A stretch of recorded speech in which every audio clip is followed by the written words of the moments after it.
The Atlanta City Council passes legislation to help convicted felons find jobs. Hello everyone, welcome to City Talk. I'm Thermise Bevel. We start with a story that's on the agenda.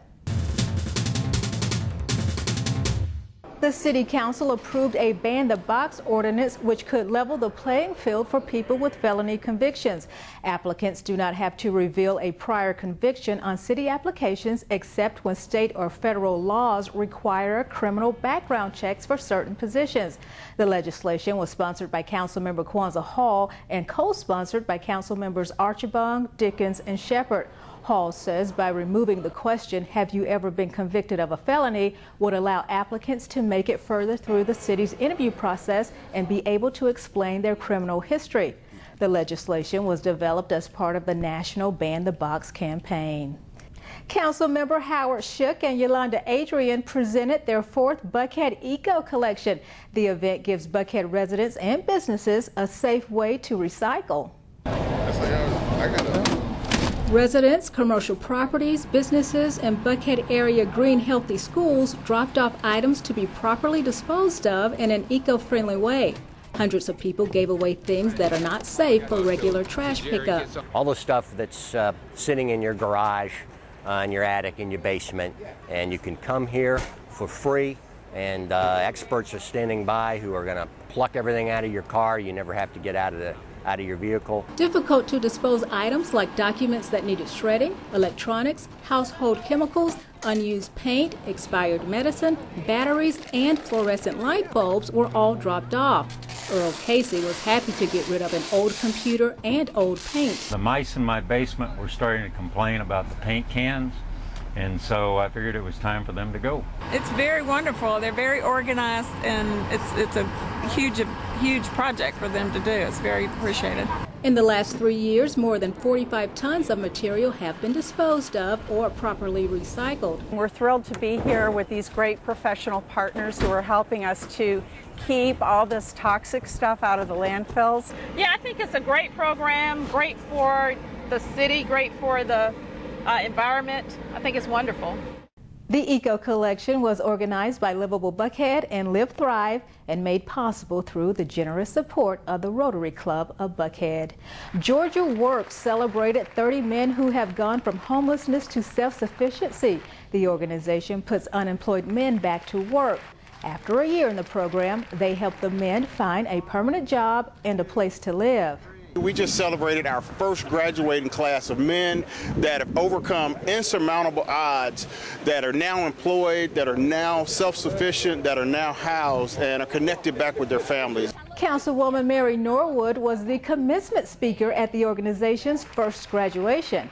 I have been involved in putting homeless men and women to work over the years, but I've never seen a program that is as well structured, as well organized, and produces the results that Georgia Works does. When they come in, we actually start taking these men and just start working with them. We're right where they are, working with them on their issues, on their barriers, working with them on character issues, and really just loving them and letting them know that folks do care about them. Georgia Works partners with companies all over the metro to get steady work for program participants.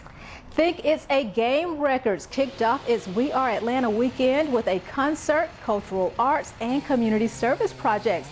Lots of folks partnered to beautify Stonehogan Park, and Councilwoman Keisha Bottoms joined in for that community cleanup.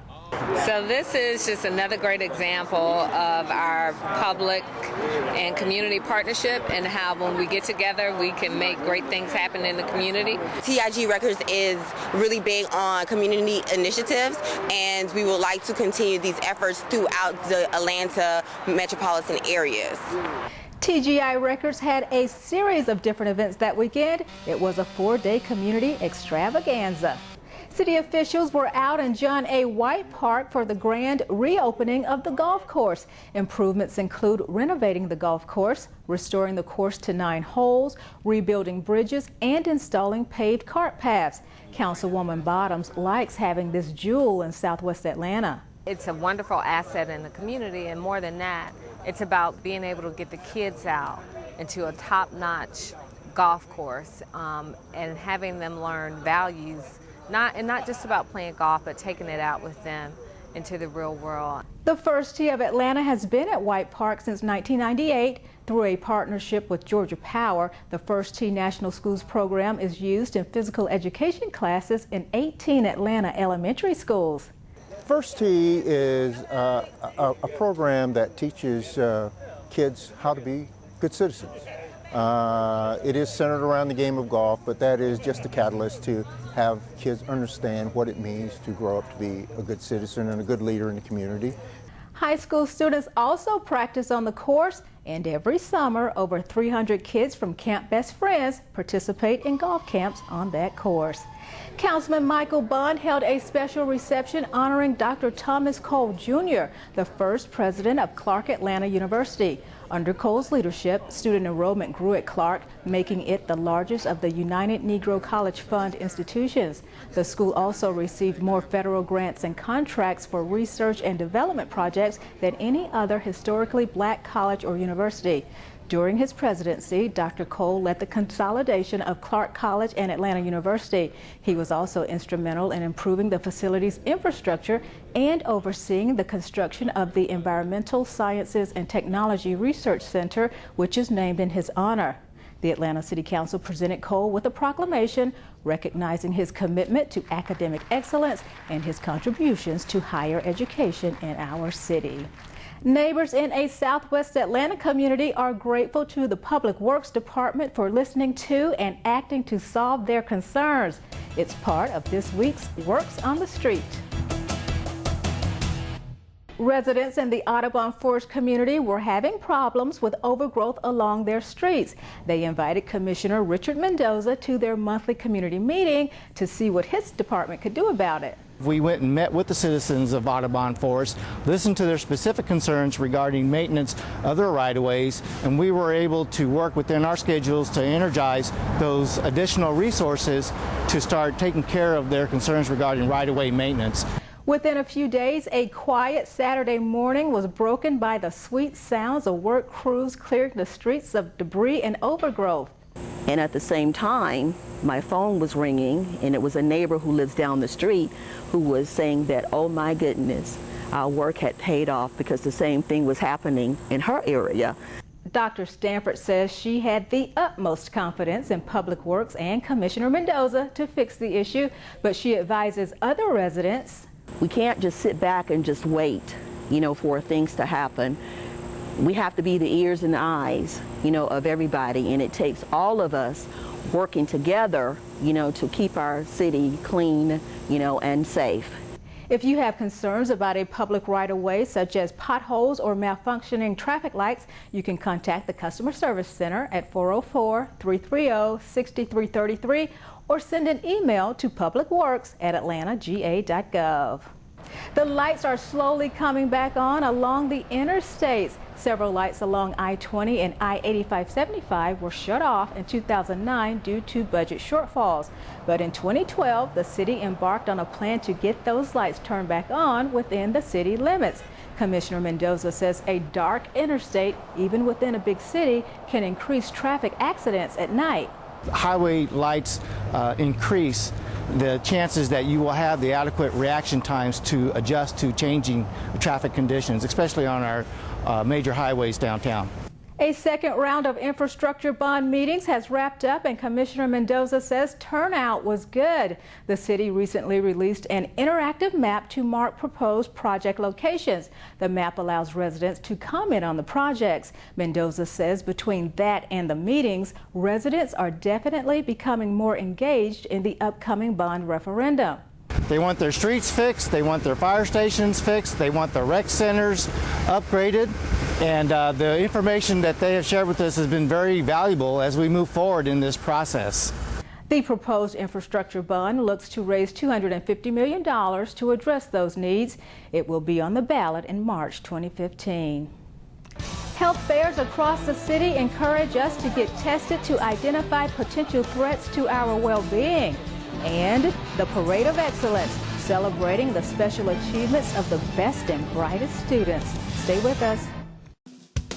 ATL 26, forward together. Channel 26 brings the city of Atlanta home to you. Atlanta city leaders want to move the city forward together with you. The goal, to engage and empower citizens through service. From City Hall to the neighborhoods that make Atlanta unique, ATL 26 keeps you connected to your government and community, and we go global. As Hartsfield-Jackson Atlanta International Airport takes you around the world, ATL 26, forward together. Atlanta was one of 55 cities across the country chosen to participate in a drive to make sure elementary school children don't go home hungry.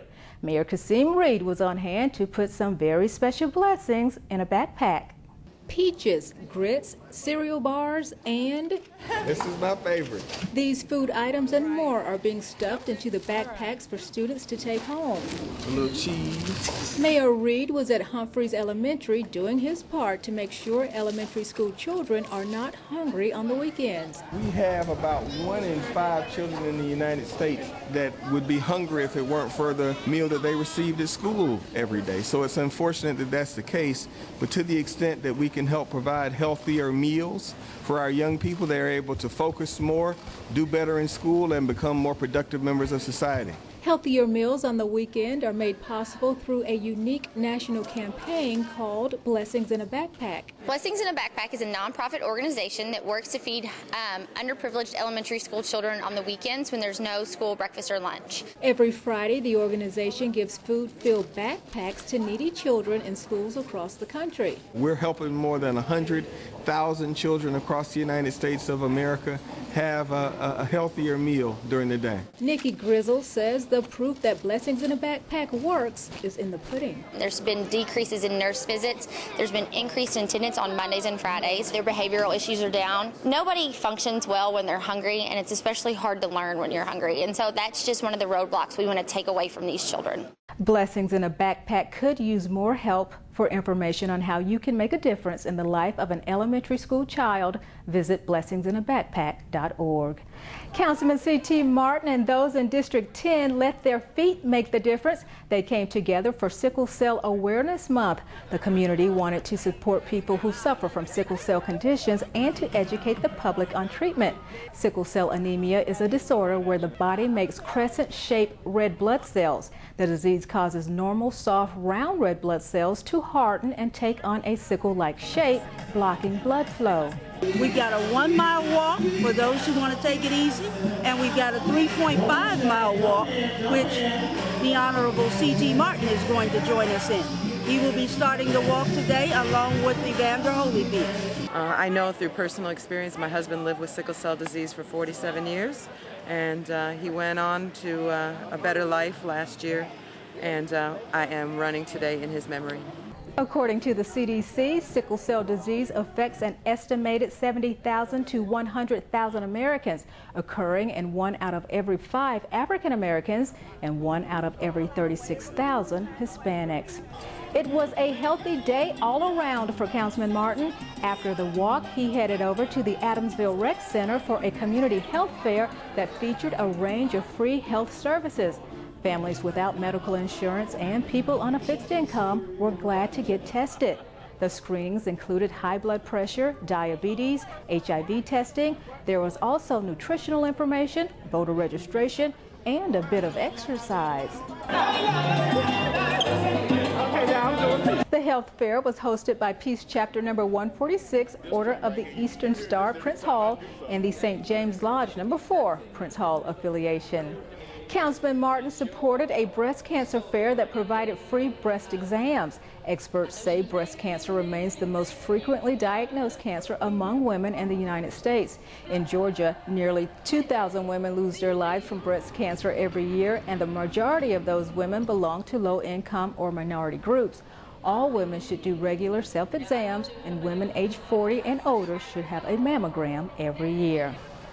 It's time to man up for better health. That was the message at the city's annual Men's Health Fair.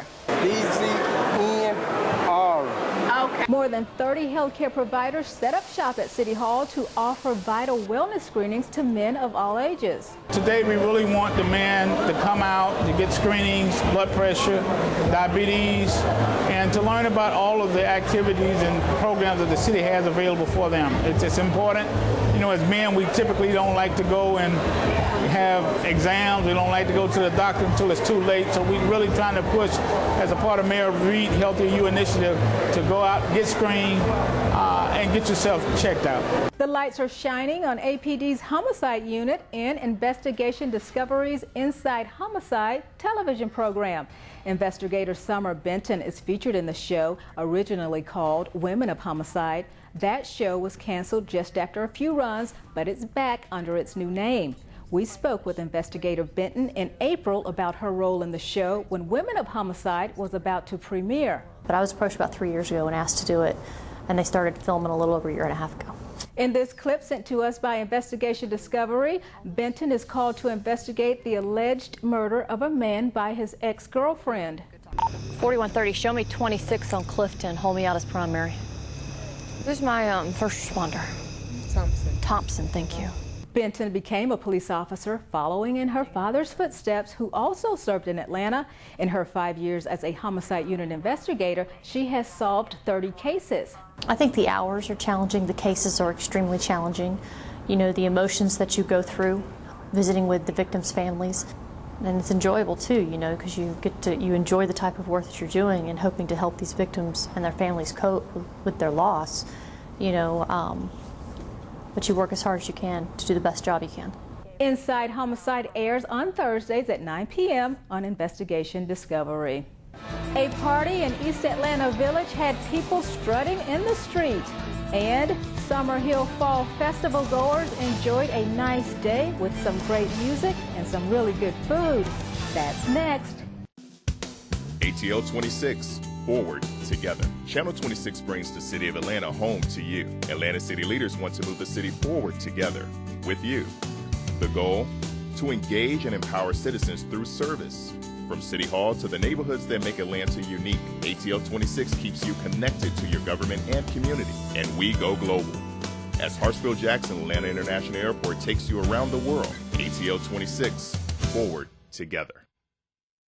East Atlanta, it's time to strut your stuff. The Strut is a huge party in the heart of East Atlanta Village where people have a good time, support local businesses, and raise money for nonprofit groups and civic organizations. Oh my God, the Strut is awesome. We love coming every year. This is our 5th or 6th time coming. We love the parade, the activities. We love the food, the entertainment. The parade includes kids, floats, marchers, and strutting to celebrate birthdays, anniversaries, or other milestones.